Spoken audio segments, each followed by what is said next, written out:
ఇది హిప్నాటిజంలో అంటే అబద్ధాలు చెప్పేవాళ్ళు గూడా ఆటోమేటిక్‌గా అన్ని నిజాలు చెప్తారు అంటారు. ఇది నిజమేనా? చూడండి దాంట్లో చాలా మిత్స్ ఉన్నాయి హిప్నోథెరపీ లోపల. హ్మ్. ఇప్పుడు నేను ఎప్పుడైతే సెషన్ చేస్తుంటానో జనరల్‌గా నాకు అడిగే ఒక కామన్ క్వెషన్, సార్ మీరు ఆఫ్‌లైన్ చేస్తున్నారు. నేనెక్కడో హ్మ్. న్యూ జెర్సీలో ఉన్నాను. మీరేమో హైదరాబాద్‌లో ఉన్నారు. సడెన్‌గా హ్మ్.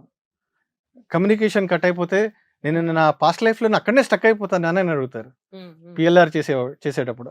అసలు ఈ పీఎల్ఆర్ అంటే ఏంటి? Past life regression. హ్మ్.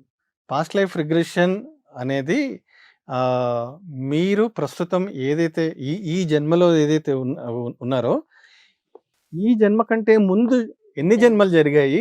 ఆ హ్మ్. జన్మల లోపల మీరు ఏమేం పాత్రలు పోషించారు? హ్మ్. మీరు మగవాళ్ళుగా పుట్టారా? ఆడవాళ్ళుగా పుట్టారా? జంతువుగా పుట్టారా? హ్మ్. ఆ పుట్టినప్పుడు మీరు ఏం పనులు చేశారు? మంచి ఇవన్నీ మంచి కర్మలు చేశారా? మంచి ఆహ్, మంచి 10 పనులు మందికి చేసామా? అలవాటు చెడు పనులు 10 చేసామా? మందికి పడేలాగా ఉన్నారా? హ్మ్. ఎవరికన్నా ద్రోహం చేశారా? ఏదైనా బ్యాంక్ దొంగతనం చేశారా? హ్మ్. టోటల్ జాతకం వచ్చేస్తుంది.